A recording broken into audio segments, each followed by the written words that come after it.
Ketegasan yang kita bawa, kelembutan yang kita bawa. Iya. Begitu. Tapi terkadang ketegasan itu ibarat menggenggam bara api.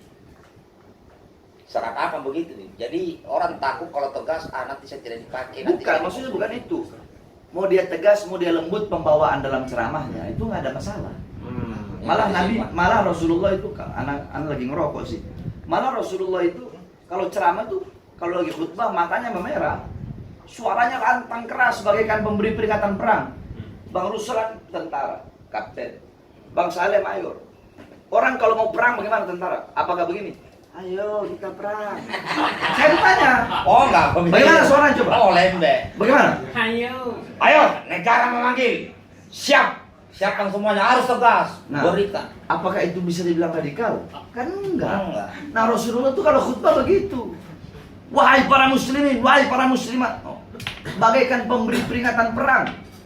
Hatta kanauka mundiri jaishin sabbahakum masahakum. Kalau komandan tentara. Jadi bukan masalah cara penyampaiannya, tapi yang disampaikannya itu maksudnya bawa jangan yang lembut-lembutnya aja gitu, tapi tegasnya juga bawa. Sebaliknya, yang sering bawa tegasnya Nabi, jangan hanya tegas-tegasnya aja, tapi lembutnya juga bawa. Itu namanya tawassut di tengah, sehingga orang bisa tahu, oh ada waktunya lembut, ada waktunya tegas. Begitu maksudnya. Itu namanya tawassut. Itu ulama lurus benar. Jangan jadi ulama kontrak. Tergantung pemesan, yang mesen, kau begini, ngikut. Habis perkosaan orang di situ selesai juga di situ. Itu ulama kera-kera bersorban tuh, anak nggak pakai. Nggak usah sebut orangnya ya. Hah? Nggak usah sebut. Anak juga nggak tahu siapa. Anak nggak tahu. Bisa jadi ada dan mungkin banyak. Alhamdulillah. Karena saya ada cerita itu sejarah. Dia seorang jenderal perkasa, tidak mau didikte. Pada saat diserang pasukannya hancuran amburadul, dia lari ke tokoh agama. Dia bilang, bantu kami. Karena bagaimanapun dalam peperangan apapun, apanya? Baru. Nah, pakainya jenderal yang keras ini minta masukan kenapa? Ternyata setelah ditelusuri dengan hadirnya ahli agama dalam sebuah peperangan itu untuk menanamkan jiwa. Kenapa? Manusia kalau sudah stres, sehebat apapun, sepintar apapun kalau stres, pasti salah dalam ambil keputusan, salah dalam bertindak. Nah, makanya dibutuhkan ketenangan jiwa. Nah, yang bisa menenangkan jiwa ini ya lewat ahli agama. Kenapa? Orang yang tidak dekat dengan spiritual, asal maju itu stres tingkat tinggi. Berani tapi sesungguhnya takut mati. Jadi kayak orang nekat. Saya contoh waktu di Aceh dulu. Saya kan membawahi, ada yang non muslim juga anggota saya. Saya bilang, yang kita lawan itu GAM. Dan dia percaya Tuhan yang disebut Allah Subhanahu Wa Taala. Pasti dia berdoa. Nah, kita akan berperang dengan dia kalau ketemu. Nah, sekarang saya juga berdoa secara Islam. Yang non muslim silakan berdoa saya keyakinanmu. Biarlah Tuhan yang memutuskan siapa mati duluan. Karena saya yakin GAM juga berdoa. Nyatanya saya berani ngomong gitu tuh. Perang Aceh tidak ada yang bisa mengklaim yang menang siapa. Tentara kah, GAM kah, tidak ada. Yang hentikan perang Aceh itu tsunami. Kalau tidak ada tsunami, Aceh masih perang sampai sekarang. Kenapa? Keyakinannya kepada Sang Pencipta itu luar biasa. Saya pernah katakan bahwa perang Aceh berhenti karena tsunami.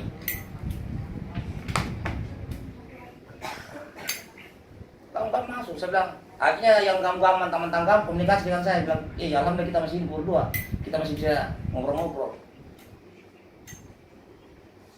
Ya, biarlah Tuhan. Semua larinya kepada Tuhan.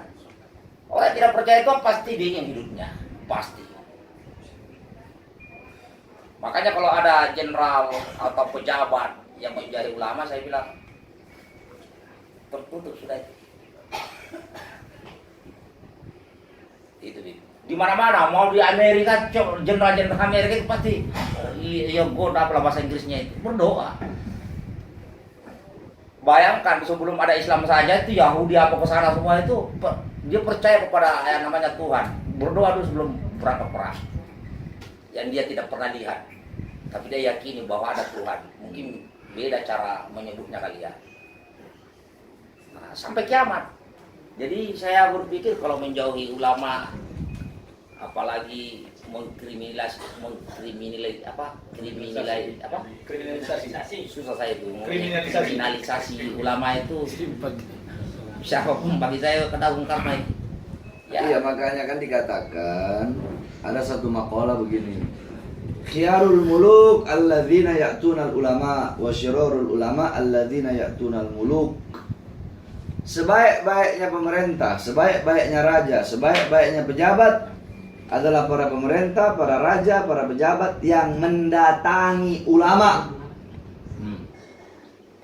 Sebaliknya, wasyirarul ulama, dan seburuk-buruknya ulama adalah ulama yang mendatangi pejabat. Jadi memang harus pejabat yang datang ke ulama, sowan ke ulama, minta nasihat dari ulama, apa yang harus saya lakukan, seperti apa. Tapi sebenarnya itu sudah nyaris terjadi, Bi. Ada calon bupati, calon wakil bupati. Nah, cuma pejabat-pejabat sekarang datang ke ulama kalau ada maunya. Nah, itu sama maunya. Maksudnya bukan begitu. Jadi pendapat dalam makalah ini, sebaik-baiknya pejabat yang datang kepada ulama itu adalah pejabat yang benar-benar datang untuk minta nasihat, minta petunjuk, bukan untuk tujuan dunia, bukan untuk tujuan suara, bukan untuk tujuan perutnya, bukan untuk tujuan partainya, bukan untuk tujuan politik, tapi semata-mata karena Allah. Makanya kata ulama, apabila ada pejabat seperti itu yang datang ke ulama, maka dia mencari akhirat. Sebaliknya, kalau ulama juga begitu. Ada ulama yang datang pejabat, tapi dengan tujuannya beda. Maka dia tidak termasuk seburuk-buruk ulama. Kalau dia datang ke pejabat dengan tujuan untuk menasihati, memberi petunjuk, mengingatkan, untuk tujuan menyampaikan kebenaran, itu dia tidak termasuk. Nah, yang termasuk yang seperti apa? Ulama yang mendatangi pejabat dengan tujuan perut, cari muka, tujuan kursi, tujuan pangkat, tujuannya uang, berdiri depan pintu surga, tujuan perut, sehingga nilainya di sisi Allah sama dengan sesuatu yang keluar dari perutnya. Teringat. Udah paham kan maksudnya? Paham. Ya. Nilainya sama dengan sesuatu Ya, orang, perutnya. siapapun itu yang tujuan perut, maka nilai dia di sisi Allah sama dengan sesuatu yang keluar dari perut. Teringat sejarah besar Islam itu. Al-Fatih. Sultan Muhammad Al-Fatih. Sehebatnya, hebat, kekuatan besar apa semuanya. Tapi hampir putus asa gitu. Pada saat mau merebut Konstantinopel hampir putus asa. Tapi datang gurunya, datang ulama. Kan stres itu. Waktu pengupungan Konstantinopel kan hampir putus asa, pasukannya udah kejar tajir kan, bingung. Tapi pada akhirnya datang ulama besar di situ, gurunya mengisi jiwanya bahwa yakinlah bahwa engkaulah yang disebut dalam hadis itu. Iya, makanya kan itu yang Bang Saleh ceritakan dari tadi yang Anda perhatikan. Tentara ketika mau perang, kalau ada ulama untuk menenangkan apa semua itu tadi, Sultan Al-Fatih itu kan. Nah, intinya itu adalah perkataan Al-Imam Abu Aswad Ad-Du'ali. Al-muluk hukamun ala nas wal ulama hukamun alal muluk. Muluk, raja, penguasa, pemerintah, pejabat, aparat, mereka itu yang bisa mengatur rakyat. Mereka yang bisa menghakimi rakyat. Mereka yang bisa, polisi bisa nilang rakyat, ya kan? Apalagi mereka bisa mengatur lah, RT, RW, lurah, camat, polisi, tentara. Mereka yang mengatur rakyat. Rakyat harus begini, harus begini, harus begini, harus begini, harus begini. Ini begini, mengeluarkan kebijakan ini, mengatur, menghakimi, hukum, ya kan? Nah, pertanyaannya, terus siapa yang bisa mengatur, menasehati, dan menghukum para pemerintah tadi, para raja tadi, para aparat tadi? Al ulama hukamun alal muluk.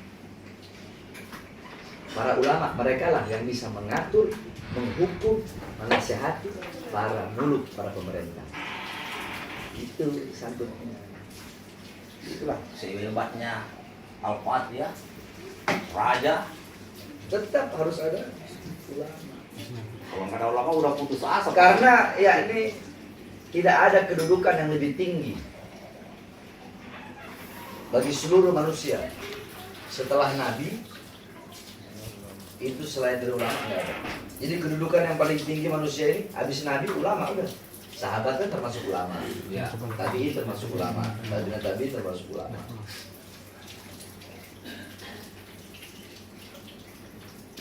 Jam berapa ya? Jam 6:10. Jam berapa? Udah salah 17. Iya, ada majelis taklim. Makasih banyak Mas Ale udah makan apa semua. Saya juga ucapkan terima kasih banyak Dit. Biar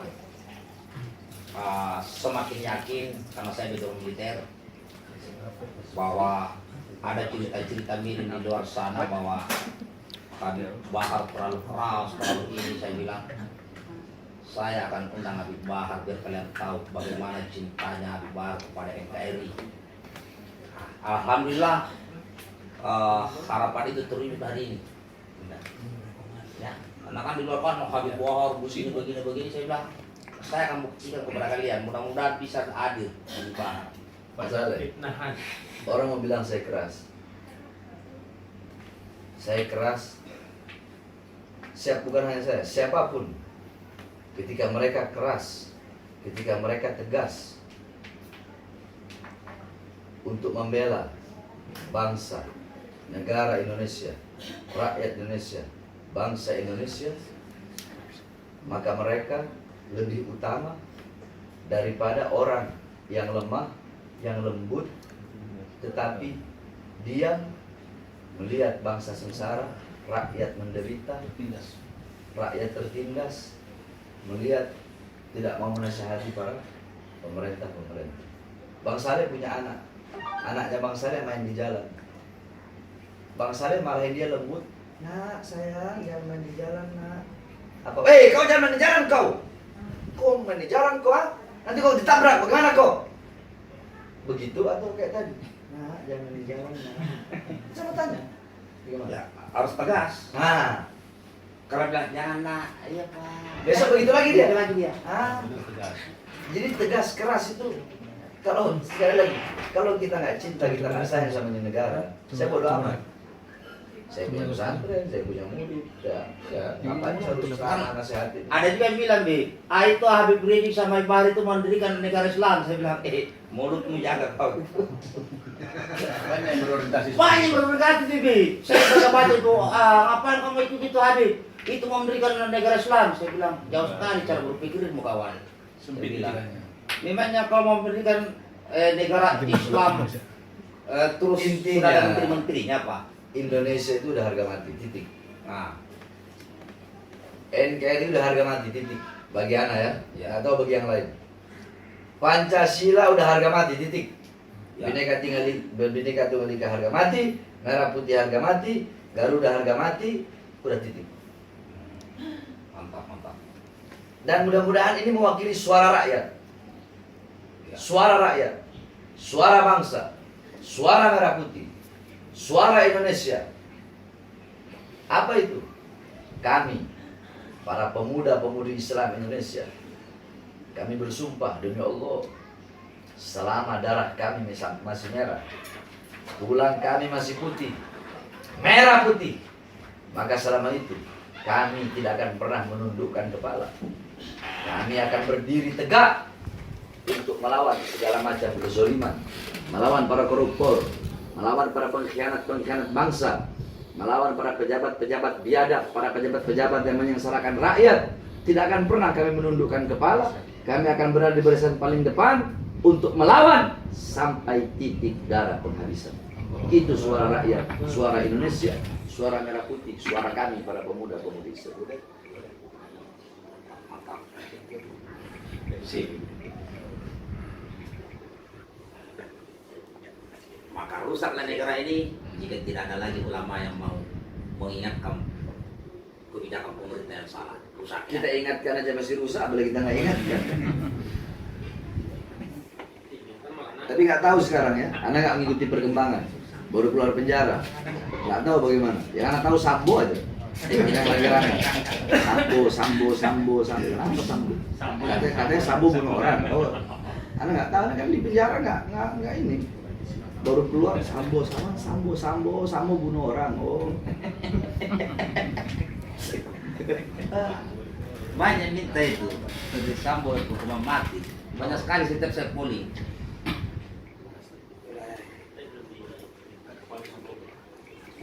Makar Allah. Allah punya makar. Kalian bikin seperti itu kepada 6 laskar, Allah balas persis sama kejadian.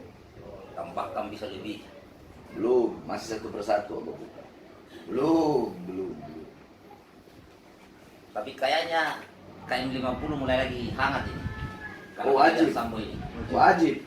Kalau Sambo hanya satu orang yang meninggal aja kabar suatu Indonesia rame, semua jenderal-jenderal turun tangan, apalagi 6 nyawa. Nggak bisa, harus wajib diusut tuntas itu. Karena di DPR juga sudah disuarakan, mulai disuarakan itu masalah KM50. Emang 6 laskar itu apa? Emang mereka bukan manusia? Emang mereka bukan rakyat? Emang mereka bukan pribumi Indonesia? Jangan lihat apapun agamanya, apapun warna kulitnya, apapun rasnya. Ketika ada pelanggaran HAM seperti itu, dibunuh secara sadis, secara biadab, wajib diusut tuntas siapapun pelakunya. Nggak peduli siapapun pelakunya, mau tentara, mau polisi, mau satpol PP, mau pemerintah, mau ulama, mau habib, mau kiai pelakunya sekalipun, wajib usut tuntas. Tugas apa? Tugas Kapolri. Kapolri wajib tegas dalam urusan seperti itu.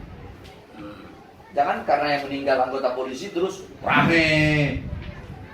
Bagaimana nasib 6 laskar? Bagaimana orang tua yang meninggal? Iya. Bagaimana KKB? Berapa banyak prajurit TNI yang gugur? Berapa banyak prajurit Polri yang gugur? Dibunuh oleh KKB. Bukan KKB sih, teroris. OPM. Termasuk rakyat biasa. Kena sampai apa? Terus lamputan minta di darurat kembali berangkat ke sana. Minta darurat saya bilang, wah luar biasa. Iya kan? Komandan Raider. Ya, Mas Saleh, izin pamit dulu. Mau ada acara, mudah-mudahan silaturahmi kita diterima oleh Allah. Amin. Terima kasih. Amin. Allah berkahi kita semua insyaallah. Amin. Bang Saleh, Bang Nusran, Allah permudah segala urusan. Amin. Anak tunggu di pondok.